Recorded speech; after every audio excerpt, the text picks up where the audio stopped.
June the 16th is the day that was set aside by the African Union to celebrate the African child. Initially, this was in memory of thousands of black school children who marched on June 16, 1976 in Soweto to protest against the poor quality of education. During the march, hundreds of young boys and girls were massacred. The Day of the African Child honors the courage of the young people. But in the time of the pandemic, children find themselves with unique challenges. Apart from the virus that is threatening the world, there's violence in homes, plus the void in education. How can the children of Uganda live a decent and dignified life where they can attain their dreams and aspirations? That is our discussion this evening on the Day of the African Child.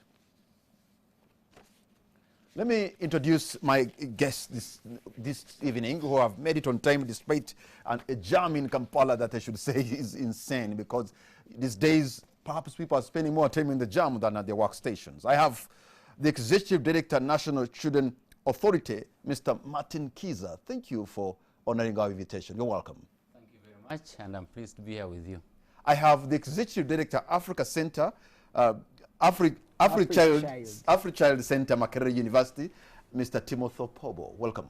Thank you. I'm glad to be here. And I hope we shall also be joined as we move on by Mr. Fred Ngavirano, who is the Commissioner of Youth and Children Affairs in the Ministry of Gender, Labor and Social Development. Let me begin with you, Mr. Martin Kiza. Even though I tried to explain what the Day of African Child is like and how it is started, I think it's better if you can just give us a background that brings us to where we are. How did we start having the Day of the African Child?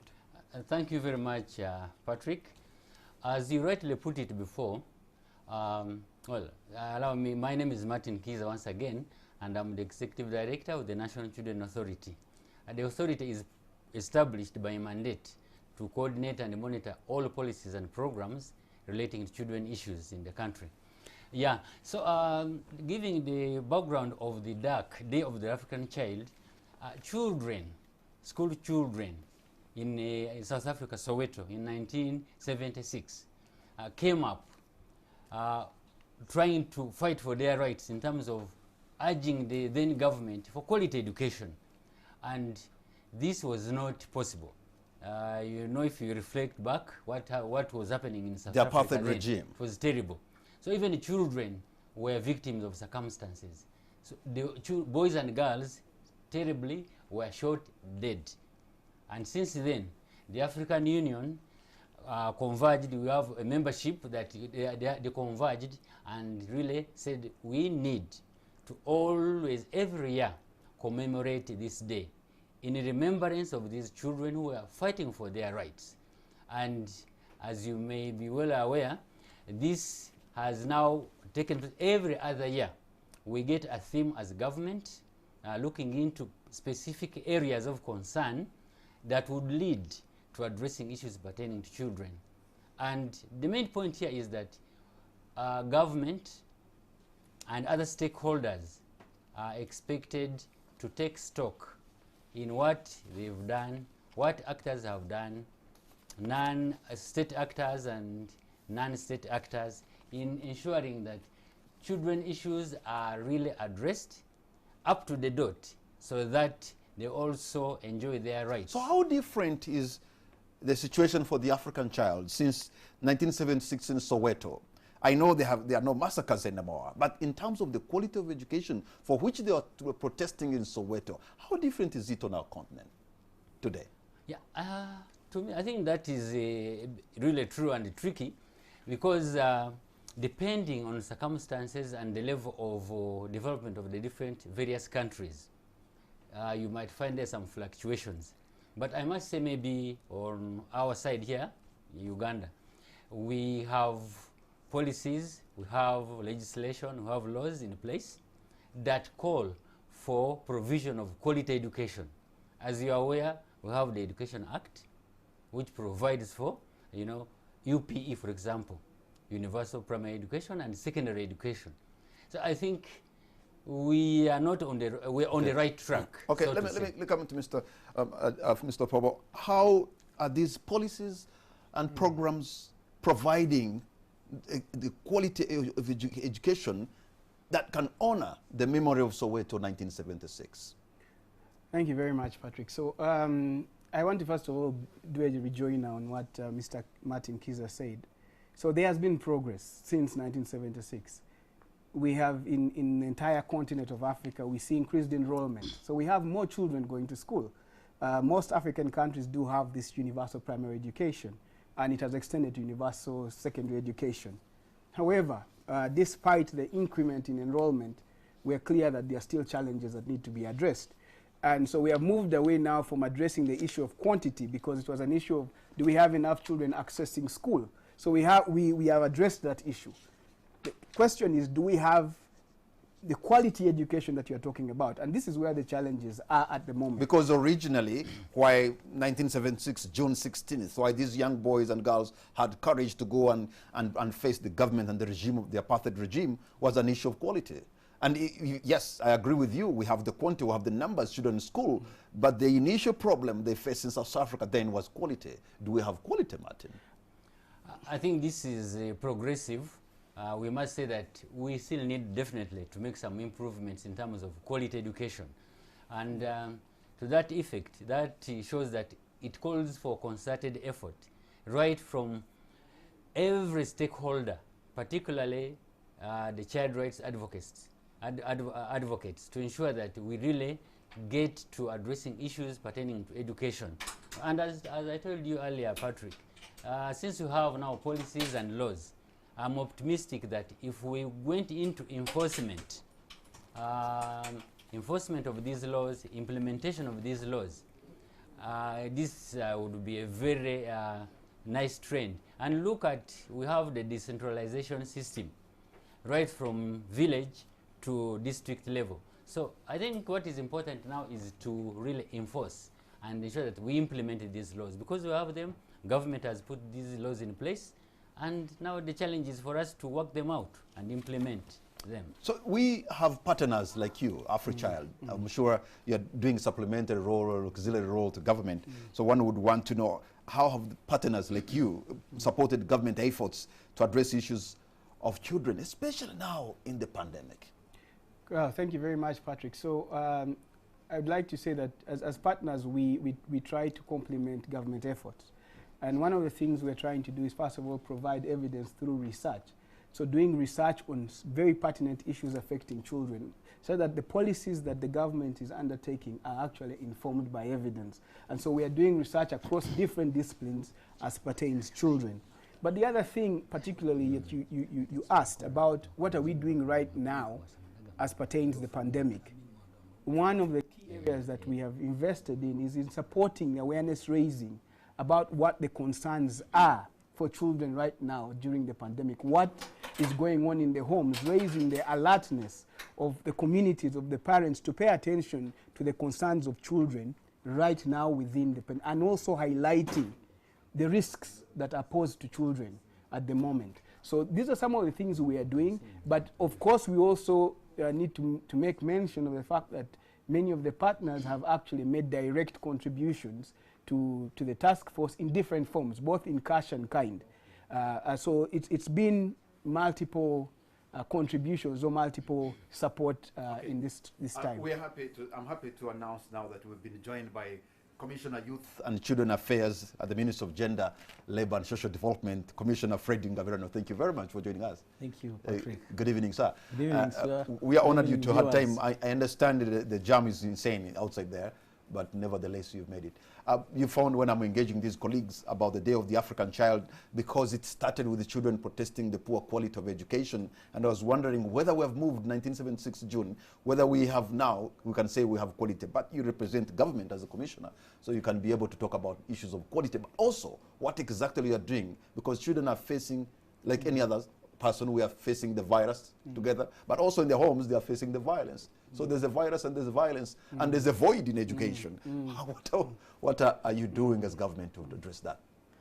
Thank you, Patrick. Good evening, viewers. I will build on what I found Timothy and Martin articulating on.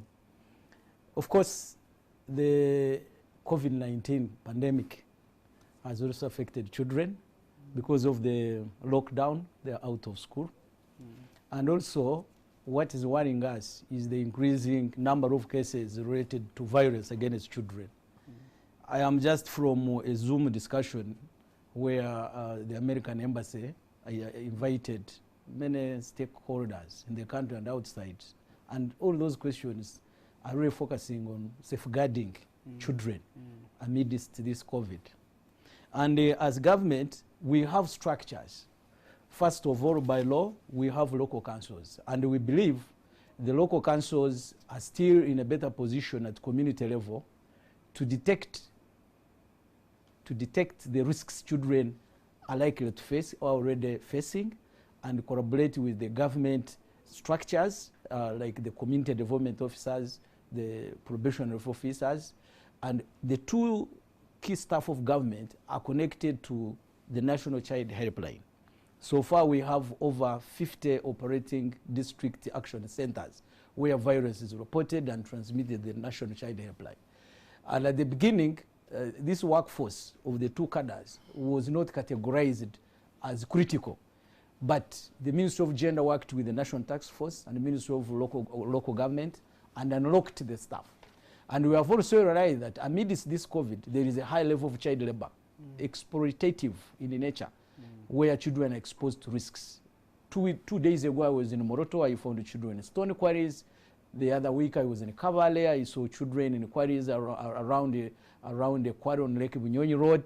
And now we are saying the labor officers also should now dive into the field and also help us to make sure that our children are safe. Now, in regard to the day today, my colleagues have just told me that you started with that, but we domesticated the theme from access to justice. And as government, we have a category of children, little known to who is listening to us, children in detention centers. And by the time of lockdown, we had over 840 children in 7 remand homes. And then also those who are completed or about to complete rehabilitation at Camp Njisa. So the call from UN and others were saying, release them. But we said, where are we releasing them? Are we releasing them to a COVID-infected environment, or we can come up with standard operating procedures, still provide kind of protection as we look into their rights in regard to access to justice? Now, a week ago, the Ministry of Gender has finalized communicating and agreeing with the judiciary and the internal constitutional affairs that the judicial officers in their areas of jurisdiction provide affirmative action to cases of children, so that those who are presented to court and they have spent days beyond the statutory period of remand be released, case closed. But when they are closed, they hand them over to us. It is not a question of releasing. No, we do tracing and resettlement. And as government, so far, next week, we have already today finalized our plan to decongest 471 children in detention centers. Within 2 weeks, by the end of this month, we will be already resettled back. I wonder what the plan is for government, because there are children who are not in rehabilitation centers like those, but there are so many privately owned orphanage homes in Uganda. Yes. And you may find the owners of these homes do not have the capacity to provide for the kids amidst the environment that we're in. A very good question, Kamala. Thank you very much. As part of the Ministry of Gender Contingency Plan under the social protection component, we planned to have these homes visited and assessed. And I'm very glad that the National Task Force moved faster because they already had the supplementary budget funding, and were able to provide food to 94 children homes within Wakiso, Kampala, and Mukono. And surprisingly, even those that were not known to the district leaders, that I may call in courts, they are operating legally. But this time of crisis, the legality issues could not arise. They were all our children, the government went there. And 8 of them accessed the food. So we have realized that as a country, it's only Wakiso, Mukono, Kampala. We have 140, to be specific, registered. But we have more network known to us. So government has raised money to a tune of about 100 million with support from Justice around Ota Jeros.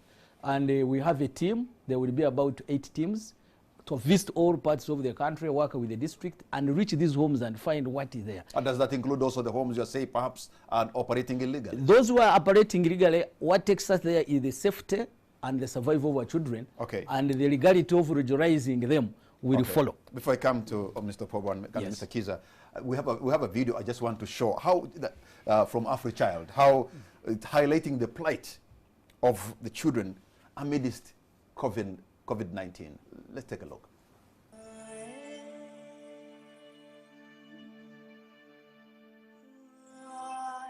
So as we celebrate today, the Day of the African Child, it is an important time for all of us to reflect. The theme this year is access to justice for all children. It is a time for us to ask ourselves, are all children receiving justice? Are children on the street receiving justice? Are children with special needs, I'm talking about children that are blind, children that are deaf, are they receiving justice? Are the children that are being sexually abused on a daily basis receiving justice? Or the children that are battered on a daily basis? The answer is no. We still need to do much more to ensure justice for children. We need to address the bottlenecks. Many of these children cannot afford legal representation. Many of the children cannot afford the costs related to justice, the medical tests that are required for them to provide evidence. We need to address these bottlenecks. We need to address the issue of files getting lost within the justice system.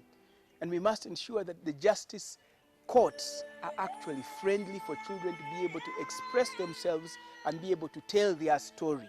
We also need to look at temporary shelters where we can keep children safe as we try to ensure that they are getting justice for whatever has happened to them.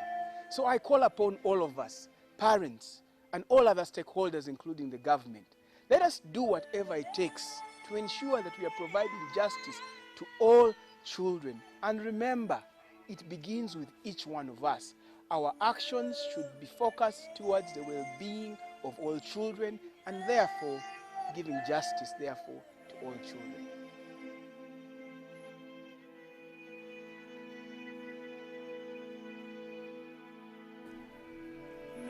I think the issue of justice is key, but Timothy, I think that was you. If I may even carry it on from there, because I happen to have visited some parts of Uganda, and you see issues of gender-based violence are higher in some places and maybe not so high in other parts.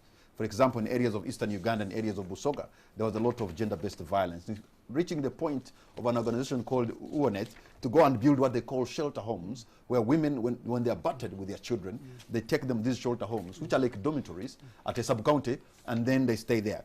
And I am thinking, if a child has gone through the horrible ordeal of defilement, you know, how can you even get justice for this child? The justice that requires for them to narrate the whole story in court, you know, the justice that requires for them to undergo the test itself. Every step you take in trying to access justice for them, in my view, is very traumatizing. I think that's a fair observation, and I think the key word that is being highlighted right now and that we are talking about is child-friendly systems. How do we make the justice system child-friendly and responsive to the needs of this child? That same child you have spoken about requires, therefore, that those that are handling the case of this child across the different justice points need to be equipped with the right skill set to be able to handle this child in such a way that they're not having what you termed as secondary trauma, exactly, secondary trauma. Because many times, because of a number of challenges within the system, the child may end up actually worse at the end of it all. So some of the measures that we are talking about, and these are things I must say that the government is aware of, and the government and the commissioner will probably highlight more. These are things we are working on collectively. It's not them who are against us. It is working on collectively to really try to get... So will ultimately what you'll need in such a case maybe is a special court to handle cases like these? Yes, and I think that there is already even provision for special courts for children.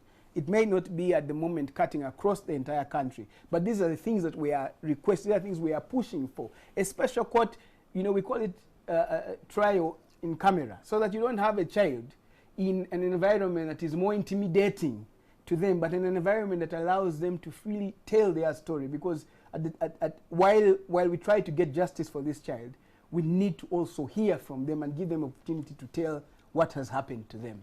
What has the National Children Authority done to allay children's fears and worries during this pandemic, Mr. Kizo? Thank you very much, Patrick. In fact, as my colleague Timothy has mentioned, we are also looking at creating child-friendly spaces, platforms for children, in ensuring that they really express their views and having those views considered and taken into action. In fact, allow me just taking very briefly back to the background of the Day of the African Child. These are children who went on the streets urging government, wanting their voices to be heard in terms of issues affecting them. That's quality education. So one of the activities we carried out recently leading to this day, the commemoration of the Day of the African Child, was organizing a national children's conference, whereby children, more than 50 children, came together, talked about issues about this, about the theme, comprehensive services. How can they access these services? So we are talking about meaningful child participation. How do we engage children, giving them their freedom really to talk about issues that affect them? So when you talk about this, it is very, very fair to ensure that children express their views and then they are listened to. For example, children who are talking violence, domestic violence, they need to stay with their parents, both parents. So in a statement they came up with, they were urging all stakeholders, especially parents, to stop that business, that vice of fighting. Yeah, due to COVID-19 pandemic, there is sort of low income in the households, but children are the ones suffering at the end of the day. They are the most hardest hit. So we are saying meaningful child participation is very critical, creating a platform for children to express their views, and these views should be listened to. Commissioner Ngabirano, education is one thing that can give us an equalizer. Whether you are in the United States or in Uganda, so long as you attain education, you can maybe be at the same level. When you look back in the 60s and 70s, you didn't have to be at Buganda Road or Kampala parents for you to aspire to become what you wanted. If you are in Kebisoni Primary School in Rukunjiri, you can still aspire to become a doctor. If you are in Parombo, in Nebi, or in Kalongo, in Agago, or somewhere in Chawente, you can still make it and be what you want to be, which is no longer the case, because the quality of education that we provide now is favoring probably the rich and the connected and those who are privileged, not the people I've talked about. What is the government doing to make sure there's some form of quality at all level so that the children of the poor are not left behind to tap the opportunities in future? Thank you, Kamara. Yes, I would say yes, and partly no, in that I happen to come from Kanungu, which I would call a distant district. I don't want to call it remote, no. Distant in terms of proximity to Kampala. But we still get some children who get 4 in 4, who get 8, and come and compete. So broadly, when you look at the government investment in education, there are 2 aspects I would consider share here. One is in infrastructure development, ensuring that the children of this country go to school within a reasonable distance, access a school within a reasonable distance. That's now you go to the seed schools, you go to every sub-county and ultimately every parish having a school. That is infrastructure development. Then when it comes to the quality of education they are getting, government is investing heavily, not only in primary and post-primary, but right away from investing in early childhood development, early childhood education. The government came up with an integrated framework for early childhood development in Uganda. When it comes to education for those who are within the infant stage, Ministry of Education has very clear policies with attendant action plans. And they're investing heavily in ensuring that across the country, we get quality teachers, teaching right away from pre to through primary. Forget about the secondary. That one comes at the 3rd layer. So government has that multi-layered approach to ensure that really all children of this country access education. But also it brings in the element of the role of duty bearers, okay? Government has come up with the parenting guidelines through the Ministry of Gender. And I recall very well, I was in a cabinet with accompanying my minister to present a progressive report on street children interventions. And on that day, cabinet directed that the Ministry of Gender works closely with the Ministry of Local Government and districts to make sure that parenting guidelines that provide for informal and formal skilling, as the way Timothy was saying, is given to children. So when we are talking of education, we should be looking at informal and formal. And part of it largely comes from the home. Is the environment stimulating? Is it peaceful? Does it provide? Let me give you an example. I have children in primary, very good primary schools here in Kampala. But I have seen them more concentrating on the books because of this COVID lockdown. The mother was there, I was there. And every time we were trying to provide support. And at one time you would see them losing interest, even going to a very good primary school here. But now over time I've been asking them, why you are more interested reading on your books? Then they tell me there is time for us, time to play, time to socialize, time to be with you. You even take us outside. You know, Kampala children are inside the walls, but now we let them go out in a guarded manner amidst COVID. And the whole environment is stimulating that even as we under the lockdown, it's not true that all children are not learning. Some are learning under the initiative of their parents. Some are learning under the initiative of good well-wishers. Okay, hang on. I live near, there is a slum in my vicinity. But I have seen there, elderly retired civil servants who have background education providing education freely, voluntarily to some of the children in the slum. That is the kind of collaborative approach we need as a country. You know, Timothy, he's talking about parenting guidelines from the government. But the time we reach a level where government is going to give us guidelines on how to raise our children, then there's a problem with the Ugandan family, which is the smallest unit of the state, that it has been battered, that is so disorganized. Now it will take somebody somewhere in government to even tell us how to raise children. Yet Mr. Ngabirano and Mr. Keys and all of us probably went through the homes of people who never had to get guidelines, and we have men and women of substance. So what does that speak about the family? Well, I think that's an important question, and an important question that we need to look at collectively. I say we are heading towards what sometimes I define as a parenting crisis. The reality is that there have been a number of changes over the last couple of years. And, just as you said, in our days, but in our days, there were a number of things that were not there that are there today. We have increased urbanization. Even our population as a nation has grown rapidly. And so the dynamics, even the livelihoods have changed. And these dynamics of us parents having to leave home very early in the morning and come back, we are actually many times absentee parents in our own homes. And Mr. Ngabirano just gave his example of why his children have been able to actually thrive now because of their presence. So we have to now take into account the dynamics and the changes that are happening within our families, and then ask ourselves, how can we adapt to these changes? For example, we are in an age of information. The information that our children are accessing today is information that we did not access at our time. There are all kinds of gadgets. We have more media houses, whether it's radio stations, whether it's TV stations, and so there is more information out there. So how do we deal with this information age? How do we regulate this information to make sure that we are empowering children rather than destroying the children? And that's why it's unfortunate, as you say, that maybe we may end up with guidelines for everything. But the government sees a gap and therefore tries to address this gap and says we need to be able to help the upcoming parents who are growing in these dynamics to be able to do responsible parenting right now. Okay, before we take a break, Mr. Kiza, there's something I've just remembered. I've seen government is trying hard to save our lives, to save the lives of Ugandans, the Ministry of Health. But in trying to save the lives, I don't think they are saving the livelihoods.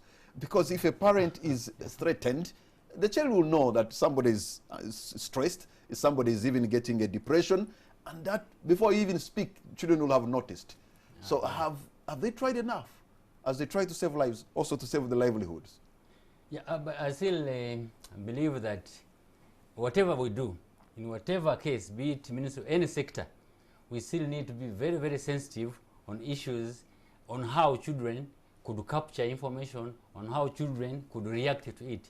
So I still believe as technical as an authority from the authority, we need to ensure that children are given that best environment for them in terms of respecting them also. Because, you know, as you put it right, you know, anything that you carry out would affect the children, the child in the long run. Be it good practice, be it bad practice. So we need to be very strategic, very sensitive in terms of issues that we take, in terms of issues that we carry out. So I still stress the need of being sensitive of the children within the environment in which they are, depending on their age and ability and what type of information and actions that they would access. Okay, gentlemen, Fred, Martin, and Timothy, we're going to take a break, and we'll be right back.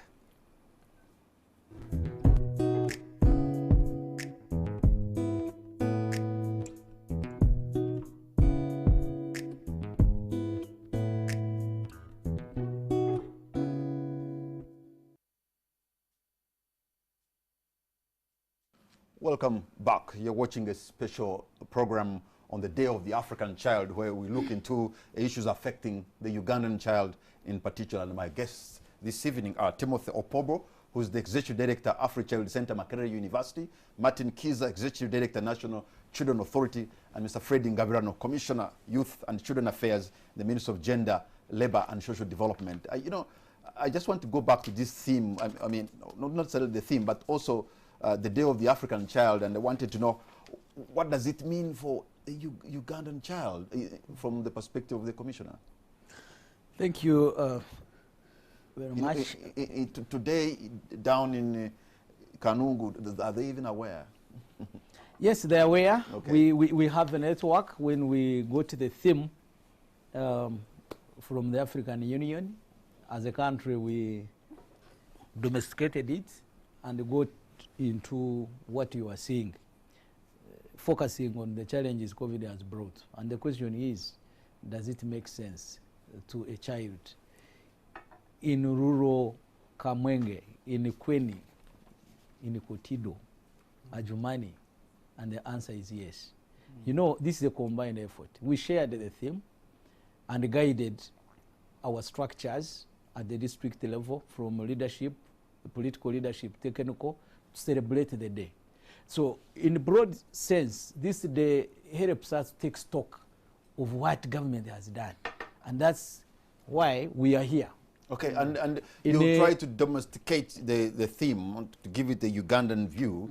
Why did you have to talk about child-friendly services during this period? You know, we are aware that the normal service delivery has been constrained by COVID. For example, much as we are concerned with spreading the spread of the pandemic, the question is, what about those children, for example, who are on ART, who are in need of going for their routine checkups amidst the transport lockdown? Who is there? And that is the voice that Timos, Martin, and I are here to say, that everybody has a role to play. We have children who are being provided for by elderly caregivers. So who knows what these caregivers are doing? And I would expect anybody to say, okay, so what has government done? In its contingency plan, government has worked quickly to make sure that even the empowerment grant for the elderly, the SAGE program, they get all their money. Because some of these elderly are in custody of their grandchildren or great-grandchildren. That is the concern, why we are here to give stock of what we are doing. And the voice is also coming out to that, much as COVID is around, don't forget other auxiliary health services. Let them, immunization must continue. Before the lockdown, so, government had really worked to, Mr. Commissioner, to reduce child mortality. You've talked about the social assistance grant for the elderly. Yeah, and I know and I can appreciate you're giving about 25,000 shillings a month to this. Now, at first it was for a few pilot districts, but now I think the entire country. But also, you have reduced the age from, you have increased from 65 to 80 something for somebody to access that money. Already, few people, some people will be out. And again, 25,000 shillings, Mr. Kiza, really, to maybe a grandpa who has about 9 children, some of them orphans, is really a drop in the ocean. Can I explain? Yes, but I know you're going to say, okay, please. Yes, when we talk of 25,000 per month per this older person, on face of it's little money, but to them, as per the documented evidence, if I am to borrow his statement, there is documented evidence that a lot has been achieved. You know, by asking in terms this, of the Gabriano, welfare by asking of this, the children. I am pitching in for them. Yes. The senior citizens of our country. But please, they deserve much better. You could add for them. Yeah, what I'm saying, this grant started with support from development partners, but gradually government is institutionalizing it within its medium and short-term expenditure framework. And as the population increases, what you should know that more than 50% of Ugandan population are below 18 years of age. So we have a low number of elderly persons compared to Yes, but, the young. but these but elderly government persons is trying to balance are the looking boat. after the children who are a point of who are our interest right now. That's where That's what I'm saying. That's where I'm coming. So under the social protection policy and the attendant strategy and intervention, government is mindful. Should the inflow in terms of revenue come in, we can't rule out government increasing that. Okay, It would be giving even 100, but there are other priorities. But this welfare aspect of the elderly. What percentage of money is the government putting in that social empowerment grant? I may not give you the exact percentage, but it is I'm true, looking at the social sector. The biggest percentage is donor funded, right? Exactly. How would you leave the job of taking care of your elderly people to somebody else? That kind of, it's like we get support even for caring for children. Even what Timos is doing is donor supported in our local language. But for you, you're a government. You are a government, sir. You get our taxes. We give you the mandate. You are a commissioner, and I'm thinking, what's the rationale of giving the job of looking after our elderly to outsiders? This is a social assistance grant in terms of empowering. Yes. But amidst inadequate resources of government, government gets supported by partners. Okay. Even government gets loans to make sure that finances both development expenditure and also the aspect of our well-being. So I believe as we continue growing in regard to our economic growth rate, if it was not to be this COVID, we shall reverse the pyramid. All right. Where government will own up. Mr. Kiza, your analysis of the social assistance grant and how it is helping the elderly, but elderly also who are looking after the young ones. Perfect. True. In fact, as you mentioned, I really go into your point that we need more. Yes. Because, but there is hope, as the Commission has put it, in providing, maybe raising the scale right from where it is now. Because remember, at the end of the day, children also should benefit, because these are children who are remaining behind, who they're being taken care of by the elders, so the elderly. So that means if there is some increment, definitely that could be very good, because the support would trickle down more to the child, so that the child also benefits. What is, by the way, what is our life expectancy age now? Is 60 something? 66? I think it has gone up to about 60. Yeah, but okay, if it had gone about 60, yes, but they want to give you money at 80. In other words, 20 years after you have died. But okay, but those would have survived. Don't you? What I'm trying to say, Commissioner, maybe you shouldn't, as government, have taken the age limit so much above, because majority are not even going to live to that level, because our life expectancy is after all at 60. I think, Patrick, it goes now to the resource envelope. Okay. Let me explain that part. Yes, sir. When you look at the National Development Plan 3, if you have gotten a chance to go through, if not, you'll get a chance. We have used a life cycle approach. We are looking at 0 to 8. That's more area of serious early child development. But in terms of age cohorts, we are saying 0 to 5, then 6 to 10, 15, like that, up to what I call the old age scenario stage. So at each cohort, there are needs of each cohort, of that cohort, okay? the needs of 0 to 5 or up to 8 differ from the one of 70 to 90 and above. So government is mindful of that. And at different levels, different strategies, interventions have been planned. If there were not the inadequate resources, I think even the elderly, at all age brackets, after 60 years of retirement, they would be. But what I would encourage, there has been an argument. Should government invest in the elderly? Who are these elderly who don't have what to live on? What happened? Some lost their children, some are old, some are sick, some never went to school, some lost property, but they're all part of us. We have to make sure that government fulfilled its statutory mandate.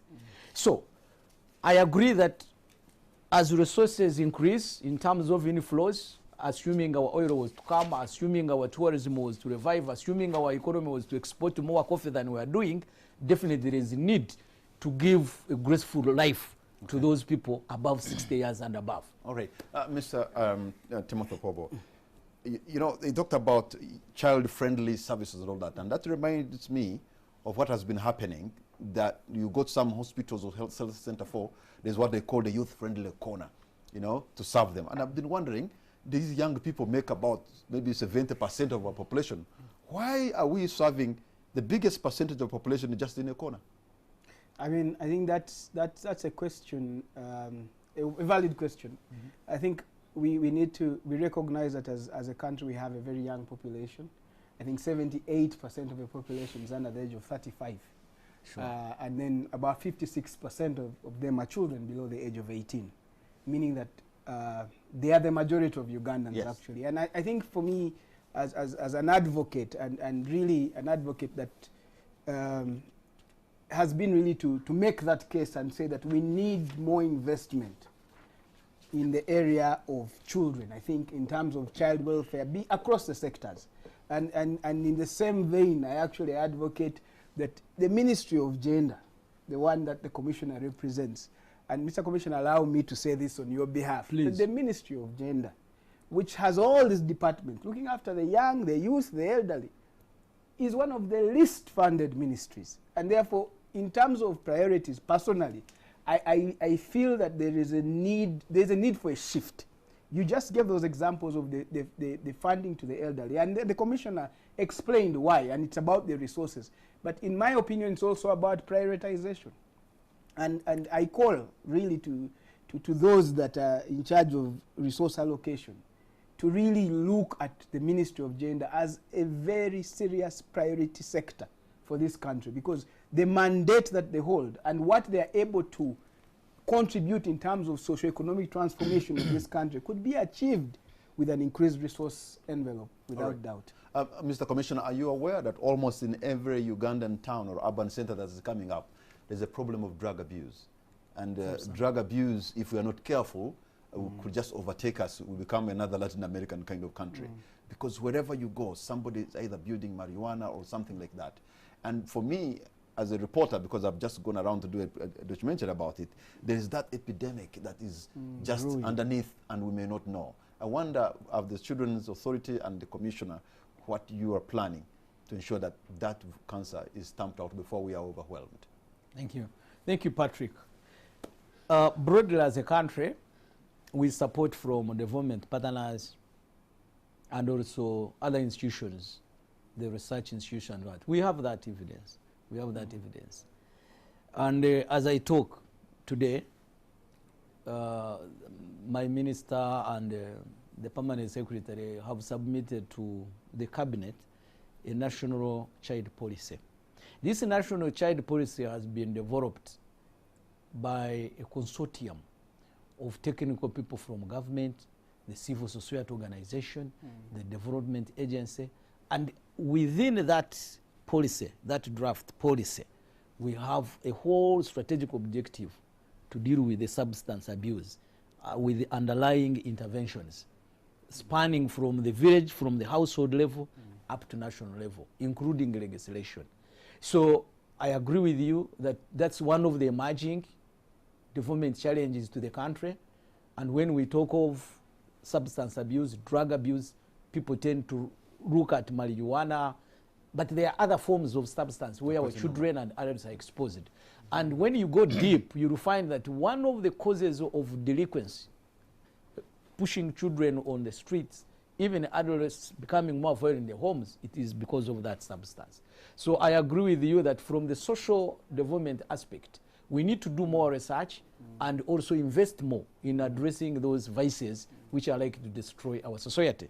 And as a ministry, we are also updating, reviewing our cultural policy, and we are bringing now back to what you quoted in the 60s. We are going back to the drawing board, where our cultural institutions that used to help us to contain those antisocial behaviors. So we are going to work with a range of actors at all levels to make sure that we address that, that unwanted antisocial behavior coming up. You know, I brought this because I know for a fact I visited one of our national, I think the only national mental hospital in Utabika. There's a section called the ADU. I think that's the alcohol and drug unit.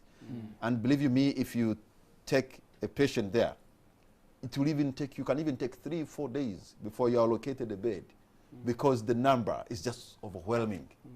And they have done a good job because everything is the facility is good, but the numbers are just overwhelming.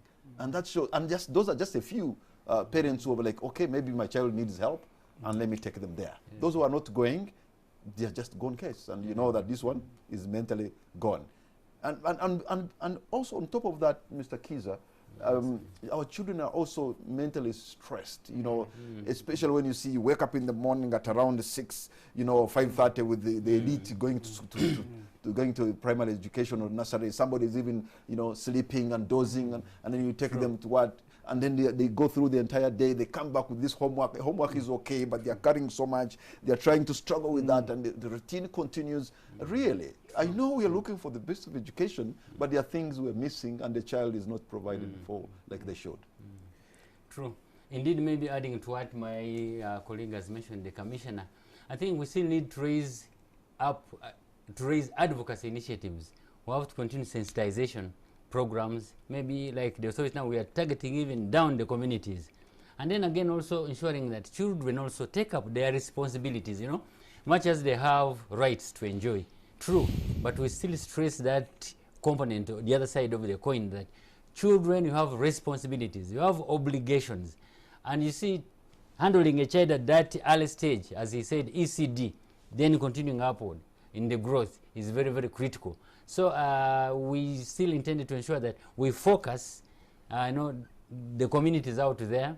And for us, we have also gone out to the schools, facilitating creation of child rights clubs, so that these children get empowered. We believe that if you empower a child, the child will definitely, you know, get to the pandemic, move the right direction. The pandemic exposed a weakness, especially in how we Ugandans are feeding. I think we have not even eating right.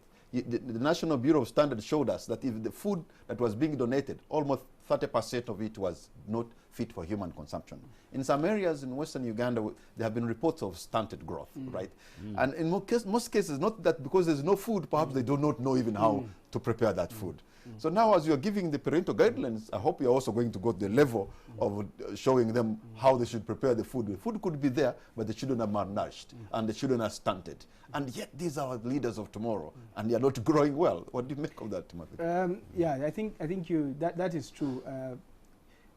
The parenting guidelines, but if you look at the comprehensive national policy on early childhood education, I think there's been an emphasis on nutrition. And as you rightly said, many times it's not even the absence of food, it's really the lack of awareness and knowledge on what children should be fed on. And I would like to first of all commend the government in that respect, because I think there's been an effort by the different ministries, whether it's education, the Ministry of Gender, the Ministry of Health, to try to sensitize communities around the issue of nutrition. Because when we talk about stuntedness, by the way, stuntedness is not just the physical aspect, there's also the mental aspect. Because that stuntedness, and unfortunately we have very high levels of stuntedness, and that then affects our outcomes as a country at the global scale, at a country level, at an outcome level. And so we must sensitize people about the issues to do with feeding.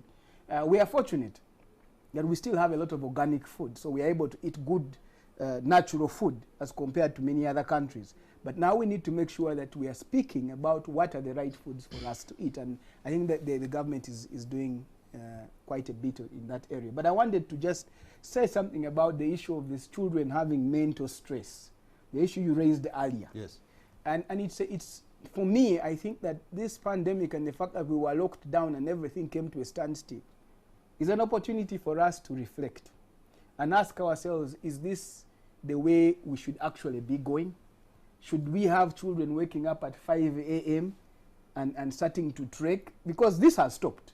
So I think there's an opportunity now for us to reflect and say, is this the best way forward? And I think as a country, that is, we need to invest our effort really in saying, what are the lessons we are picking from Okay, our time is almost out, but again, what is going to be your parting shot, Timothy? I mean, what have we learned in this pandemic, and what can government or even civil society do better, just in case we have another problem amidst us? I think personally, I would like to say, I think one is we have learned as a country that we need to be self-reliant. We need to have internal capacity to address a number of issues, manufacture the things that we need, be able to produce the food that we need, because in a situation that could reoccur, we need to be prepared. And then I think as partners, the other aspect is to have the reality that we need emergency protocols. We need to be able to, in case this happens again, how are we able to have enough in stock to push us as a family, to push us as a community, push us as a nation for this period?